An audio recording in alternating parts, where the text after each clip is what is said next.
একটা গল্প কই শোন, বিশেষ করে আর্জেন্টিনার ভক্ত যারা আছেন তাদেরকে ডেডিকেট করে কইতেছি অতি চালাকের আসলে শেষ দশা কি হয়।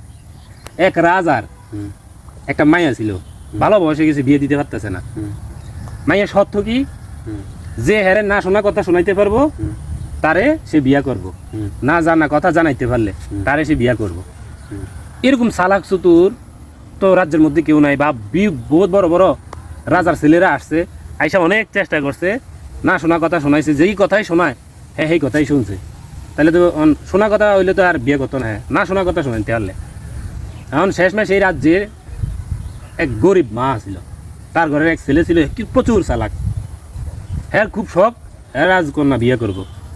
বাড়ির থেকে বাইরে হয়ে যাওয়ার সময় হ্যাঁ মারে কয়ে গেছে, মা আমি রাজকন্যা বিয়ে করে আনবো, সন্ধ্যার দিকে প্রস্তুত থাকি। এটা কয়ে তো রাজার বাড়ি গেছে, যাইয়া রাজকুমারীর সকল না শোনা কথা শোনাইছে, এমন সব দিতে হ্যাঁ শুনছে, ব্যর্থ হয়ে গেছে।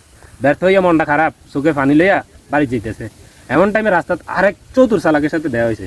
বললো ভাই আপনার চোখে পানি কি কেন কন্ত? তখন খুললে এর কাছে সব কিছু কইছে। কয় আপনার রাজকুমারী বিয়ে করার খুব শখ। কয় হ্যাঁ। আমি যেমনি যেমনি কয়াম এমনি এমনি করতে পারবেননি, পারলে আপনি রাজকুমারীর বিয়ে করতে পারবেন। কয় ঠিক আছে। কয় আপনার গায়ে জামা কাপড় যা আছে সব ছিঁড়া ফেলান, গায়ের মধ্যে কাদা মাটি মাখেন, কালি চালি চেহারা শুরু তো মাখেন, এর লগে আমিও মাইকাম। তবে আমার শর্ত একটা, যদি আপনি রাজকুমারী বিয়ে করেন তাহলে রাজার ধনকূপের অর্ধেক ধন আমারই দিতে হইব। কয় ঠিক আছে। এবার দুইজনে যে কথা এই কাজ কইরা রাজপ্রাসাদে গেল, গিয়া রাজকুমারীর কইতাছে, তখন রাজকুমারীর আগে সত্য রাখছে, রাজকুমারী আপনি যেটা কইছেন এই অনুযায়ী আমি আইছি, তবে আমি যদি আপনারা না কথা শোনাইতে পারি, হ্যাঁ না শোনা কথা শোনাইতে পারি, তাহলে আপনি আমার বিয়ে করবেন। আর যদি আপনি আমি যা কই এটা শুনে থাকেন তাহলে আমার প্রাপ্য আমার ফিরিয়ে দিবেন। কই ঠিক আছে বলো, আমি তোমার সত্য রাজি।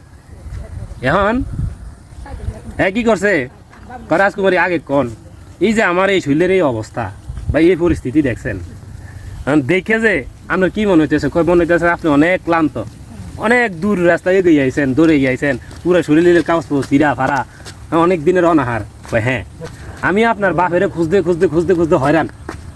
কেন? আপনার বাপেরে আজ থেকে 20 বছর আগে আমার বাপে হ্যাঁ 3 ভান্ডার ধনকূপ দিছে, যেটা দিয়া আজকে বাপে আপনার রাজা, আমরা প্রজা হয়ে গেছি। এখন আপনি যদি এই কথা শুনে থাকেন তাহলে আমার বাপের সব ধন সম্পদ আমারে দিয়ে দেন, আর যদি না শুনে থাকেন তাহলে আমারে বিয়ে করেন।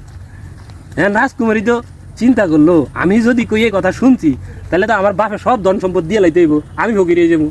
আর যদি কই শুনি নাই তাহলে আর বিয়ে করতে হইব। তাহলে আমার কাছে অপশন হইলে একটাই, আমি শুনি নাই কই তাইলে আমি বিয়ে বললাম, ধনকূপের মালিকের রইলাম। তখন শেষমেশে না ভাইরা হ্যার চালাকি কি হইলো, হ্যার চালাকের কাছে হাইরা গেল না ভাইরা। তখন হ্যাঁ কি করলো, কয় আমি শুনি নেই। কয় তাহলে তাই আমার বিয়ে কর। তখন বিয়ে করার পর ধনের অর্ধেক ওই যে চতুর চালাকি দিয়ে দিলে, আর রাজকুমারীও ফাইলো, রাজপ্রাসাদও ফাইলো।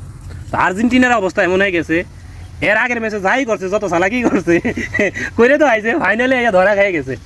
এটা হইলে আর্জেন্টিনার ভক্তরার জন্য কথাটা ছিল, এই গল্পটাই মনে হইলো তাই শেয়ার করলো।